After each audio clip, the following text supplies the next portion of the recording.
What's up, guys? Welcome back to the MLG Summer Invite. Once again, thanks to Kane for talking to me. Awesome guy. Awesome interview, I thought. I had a lot of fun talking to him. Of course, I'm Axel Toss. I'm joined by AxLab, and something's in front of us that wasn't in front of us before. Got a cool little Harvest Swarm Collector's Edition. Yeah, we got a box here with some signatures on it, and we're giving it away. So if you want to win it, you listen to my instructions. This is from WCS America, all the signatures of the players from the round of 8, I think. Exactly, and some of the, I think, like Rotterdam's there. Yeah. Some of the casters as well. My signature's right there. Oh, yes. And here's Nick's. Yeah, there's Snoot. Yeah, so if you want to win this, pay attention. We have a riddle that we came up with literally in the past minute, 2-minute break. Okay, and you're going to tweet the answer to this riddle, and the first person to tweet it. To these three. I'll tell you who. The first person to do it will get this. Okay. Here's who you're going to tweet it to: at MLG, at AxelToss, and at ISAxLab. That's the most complicated part of it. That's to eliminate like half the people who are like, you know what, that's too much typing. Thanks a lot, AxelToss. Not going to happen. For the guys who are still in it, who have their Twitters ready, here's the riddle. Something that was in every game of WCS America is the first clue. Every game of WCS America. Built from a robo. And this thing or person, might be a person, has an AKA of Batman. I wonder how many people know. These are for the people who really watch MLG, and they know what we're talking about. There's those people who's like, oh, that kind of thing. You know what I'm saying? Like, I think that's how it is. Saying. So again, tweet that to at MLG, at AxelToss, and at ISAxLab. Do you think anyone would do it quickly? I'm just gonna check my Twitter really quick. Twitter sometimes has an update for a minute anyway. Yeah, and there's like a slight delay. So while you guys are doing that, first person to do that, of course, will get this prize. Yeah, let's look at the bracket. Let's take a look at the bracket, what we've seen today. So Hendridus just beat Kane 2-0. We've got 3 more matches today, of course. That's going to be Quai Rice Minigun, Fog versus Huck, and Puck versus Vibe. But the next match is going to be Puck versus Vibe. I don't know if we should count this. We have a winner technically. Technically? Yeah. But they spelled your Twitter wrong. That's fine. Are you sure? Yeah, it's fine. Doesn't matter. Are you sure? Yeah, no, did it get the answer right? Yeah. That's all that really. I mean, as long as they got it to. Okay. Congratulations to Chris Fecky or Neuroglide. A lot of people. No, you can't use him. He's right. He's our audio guy. Wow. Audio guy. MLG audio guy. Trolled. Get out, man. Conflict of interest. You got trolled, man. Conflict of interest. I knew I recognized that. Okay. Well, see, now, that's so cheap. All right, we'll find, it's not him. Whoever gets it next. He can't do it. About 20 people have guessed, and they've all gotten it wrong. I'll lay it out one more time before we get into the game. All right. Something in every game of WCS America or someone built from a robo. He has an AKA of Batman. What's his name? I think you guys know who we're talking about. And there's 2 names you would take, actually. There are? Which ones? Well, it could be his real name or his more common. Fair enough. He has another AKA besides Batman. Yes, that he's kind of known as. Yeah. A tiny giant is a good clue. You're doing too much. Too much? Well, while waiting for that, we should just get in the game. Okay, let's do it. Again, tweet to at MLG, at AxelToss, at ISAxLab. I just want to give this away, but yeah, go ahead. Let's get in the game. We'll announce it after the game. Okay, we have a winner. Yep. We do? Justin Smith. Justin Smith. Fex Labs. Let me make sure he's the first one. I think he is. A lot of people were saying observer. Adibisi. Wasn't Adibisi. It was a giant smurf. Congrats to Justin Smith. Does Justin Smith work for MLG? Tell me right now, Nick. No. Okay. No. Okay. We're good. All right. So, Nick, why don't you go ahead and introduce the players? Okay.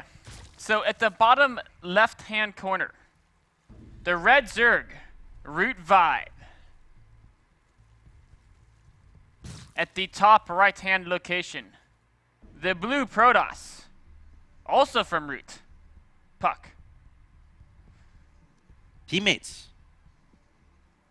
So they have gone to battle together a lot, and perhaps against each other in practice. So you're gonna PM the winner and figure out. Yeah, I replied to him. Or okay. Did I? Yeah, I can do that. All right, we'll figure that out. Hey man, DM me. I'll do that. Okay. So. Congrats. The first map is Corehole Sky Island. This is kind of a weird map. A lot of people veto it on the ladder because they're confused by it.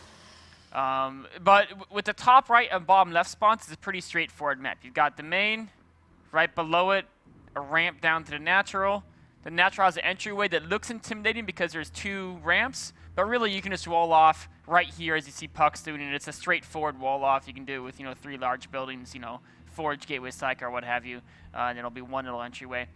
And then the tricky part is your third is going to be further away from your natural. Yeah. It's going to be down here or up here, either way.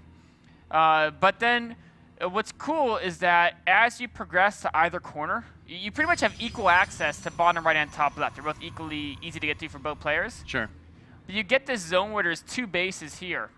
And there's these destructible rocks that fall down, both this cooling tower here and then the rocks here. So you can kind of like block off areas, and then you have a lot of bases that are kind of blocked off from your opponents. Sure. It's a pretty cool little effect on the map. And like considering familiarity that these guys have with this map, it's relatively new, right? It's not like the Belshir Vestige. It's not like Akalon Waste, where everyone's used to playing on. So as far as if we're analyzing strategies, we might see some funny stuff. We might see some stuff that looks really standard, so these players aren't willing to change up a lot. But there's a lot of things you can do on this map that you can take advantage of the features and really optimize those. And the players who really practice this map and practice those builds really shine through, because those are the people that win a lot here.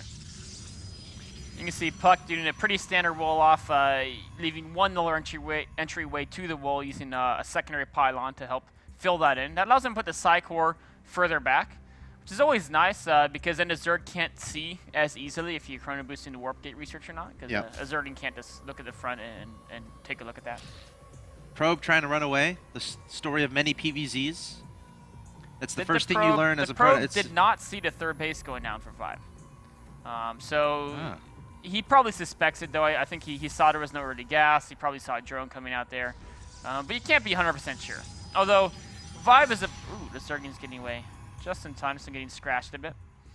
Vibe's a player who almost never will do anything super cheesy, so you can almost assume that if you Forge Expo, he'll do the fast 3 bases, which is the standard Zerg response to that. Question is where they go from here. Again, as a Protoss, it's hard to take that 3rd because you don't have a lot. There's not a lot of choke points. There's a lot of different avenues. Right, you take that 3rd or the other 3rd on the right hand side of the map. You see a lot of Zerg players go for those timings to really deny that 3rd, and they're pretty darn effective. Unless the Protoss has ridiculous micro, but if someone has ridiculous micro, it might be Puck. He was actually playing in a tournament yesterday. He was in the finals against Polt. What tournament was that? It was an Australian tournament. Okay. It was an Australian tournament, like a $900 thing. It was actually pretty cool. I had a lot of fun watching it. But it was Polt versus Puck in the finals, and Puck was going toe-to-toe. He went up 1-0. Wow. But then Polt ended up winning like 4 in a row. Yeah, I mean, well, that's Polt. Yeah, and then Polt won. Yeah, I mean... But Puck, up to that point, he didn't drop a map in the tournament. Wow. Yeah, so... Puck is good, man. Yeah, he was playing really well against Polt, too. I was really impressed. So, little story about Puck there. Zelt poking around, seeing he's looking at different potential third locations, going to see if he can spot anything there. Yep. Nothing there. Did you see the other 3rd, or did he not peek up there? I don't think he's... Okay, he hasn't quite seen it yet, but he's going to head over there and he's going to figure it out. Behind this going is, I think that's a Robo in production. Yep, he's got a Robo in production, Mothership Core. So I feel like this is Warp Prism. Puck loves his Warp Prisms. I don't know about Immortal All-Ins. I guess they can work on this map. But the other thing you see is like Stargate to try to discourage your opponent from going mutas. But the point is you got to have something to kind of disrupt the Zerg a little bit. The problem is this Overlord's scouting what's happening. And there's the Warp Prism. So from this scout, he can't for sure tell if it's a Warp Prism or... I mean, it could be... Immortal timings have kind of gone out of favor a bit. Yeah. So he might suspect it's a Warp Prism, because if it's not Immortal timing, it's probably going to be a fast Warp Prism. Yeah. There's like a general time where you start like really looking out for stuff, like 2 minutes from when you see the Robo finishing kind of a thing, when the scary stuff can start coming at you. Kind of aligns with the ending of +1 as well. So I think that's what Vibe's thinking right now, as far as, okay, I see the Robo. Now let's just be prepared for potential attack, because a Warp Prism is a possibility. So Warp Prism managed to slip by, so far undetected. And he's going to warp in a good amount of units. Well, maybe 4 Zelts and go to the main, or... He's got a lot of gateways on the way. He's got 6 gateways up now. Is he going to follow this up with like a +2 Blink Stalker thing? It looks like it. I mean, no third base, 6 gateways, immortals, +2 and blink. That definitely looks like it's going to be a timing. How much damage can he do with his first warp in? Oh, is he going to surround the queen with a... Oh, he missed the surround. A great move by Vibe, pulling the queen back just in time before the Zealots drop all around it. Puck trying to decide what to target down. Going for the hatchery.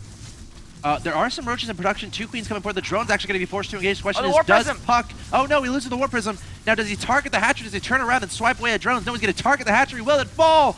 98 HP. It's dead. That was exciting. Close. I wonder if that hatchery has 301 HP. Did you see that? I did see that. Okay.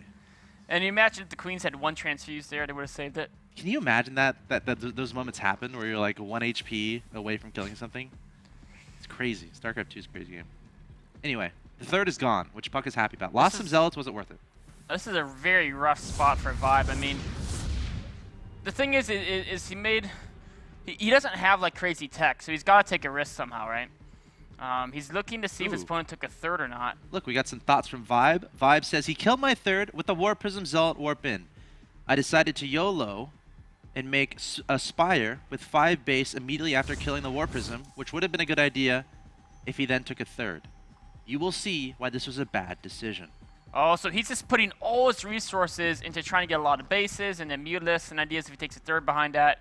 He'll be defensive. Once you have 5 base muteless up, you just win the game. Cool move. The question is, will Puck scout this out? Because Vibe said in that little quote that his intentions were to keep the third happening, but the third isn't there. I don't think he's going to scout it out. Yeah. But like he was already planning to do this 2-base attack, which is Puck which is bad for Vibe because Vibe is storing all resources for those mutas. I mean, we talked about it before the War Prism hit. You know, there was 6 gateways. There was, you know, Blink +2 weapons, Robo. Yeah. He was making immortals. There was no pro production, no third nexus. So it was clear he's going for this attack. And now what does Vibe do against this? Well, he has a bunch. Look at the resources in the bank. Yeah, I mean, you make a bunch of mutas. But I mean, the thing is, Puck already has +2. And Blink. I think. Does he have +2? I'm pretty sure. It's almost done. Okay. Yeah, he's gonna have +2 Blink Stalkers. It's not a situation where it's like a bunch of Zealots and Immortals all in, where mutas can be kind of good. Like Vibe has to find a way to base race. Yeah. He's evacuating his space, which is the right call. The mutas can't fight the army, obviously. They just can't do it. But there's recall available. By the time mutas cross the map, he might lose his natural as well. Maybe he took the top left bases. And Puck should know about the mutas right now. Like, there's no other reason like you don't see any other units on the field attacking you, unless your opponent's storing up, saving for something. So he absolutely knows about the mutas, making a bunch of stalkers. But here come a bunch of mutas and lings and roaches from Vibe. Great force fields. And that's not gonna happen. Look at that! All the roaches couldn't even be in the action. Yeah, Puck's micros phenomenal. And he still has. I mean, he only used 4 force fields. Yeah. That was pretty much the minimum amount to block that off. Nice time now, too. if he can somehow snipe the sentries and get enough speedlings out, but he doesn't have enough speedlings. No. Because this army isn't great against speedlings if you can get rid of the sentries. But yeah. I think it's just a numerical. If you look at army value, you know, it's like 7,500 to 4,000, right? Yeah. Production available is not much for Vibe. Doesn't have a lot of larvae, not a lot of hatcheries. Haven't been able to get a bunch of hatcheries up with those objects, which is important when you're making a lot of Zerg units. And Puck, units lost, yeah, look at that. 1,750 to 6,000 in favor of Puck. And that's most of that is for that Zealot Warp in. He lost 8 Zealots in War Prism. That's 1,000, Oh, you're right. And since then. Yeah. So it's almost even worse than it looks. Yeah. Great Blink micro, too. Wow, Puck playing so well in this game 1 of this best of 3. He's going to be taking out his opponent, his teammate Vibe. Of course, Vibe, again, he won WCS America last year for North America, or United States, I should say. Puck able to take him out. Nice play there for Puck. Yeah, really, really well done. Puck really playing to his skill set, you know, directing the game to where it's all about the force fields, the Blink micro. Right. And he caught Vibe basically trying to be too greedy. And Vibe said that, like, he knew he would die to a 2-base timing. He was hoping Puck would take a third. You know, he wasn't taking a third. Yeah, so it happens. Vibe took a risk, and Puck took advantage. A build that's kind of characterized as his good micro. Like, Puck's going to love a build like that where it involves a lot of unit movement, perfect force fields, Blink Stalker play, time warps from the Mother's Report. We'll have to see how these two players adjust going forward, as this is a best of 3. Coming up next, it's game 2 between Puck and Vibe. Stay tuned.